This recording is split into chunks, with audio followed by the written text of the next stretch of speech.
मत मचाओ शोर, रास्ते सब जाते हैं एक ही घर के ओर। তাহলে নিজের নিজের ধর্ম নিয়ে এত চিৎকার চেঁচামেচি কেন করে?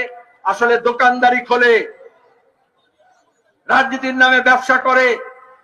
আমাদের পার্টিতে আমরা সিদ্ধান্ত গ্রহণ করেছি, আমাদের দেশ বহু ভাষা, বহু ধর্ম, বহু জাতের। কবির ভাষায় স্বাধীনতা আন্দোলনের সময় থেকে আমরা বলে আসছি, নানা ভাষা, নানা মত, নানা পরিধান, বিবিধের মাঝে দেখো মিলন মহান। এই যে মহান মিলন, তাকে ভাঙার জন্য আদারিং করা হচ্ছে। People like us, people not like us. ও এরকম কেন খায়, ও রকম কেন পড়ে, ও রকম কেন উপাসনা করে, ও কেন ওই উপাসনা গৃহে যায়, এই বিভাজনটা আজকে আরএসএস গোটা দেশে জাঁকিয়ে করার চেষ্টা করছে। আর মমতা ব্যানার্জি বলেছিলেন সিপিআইএম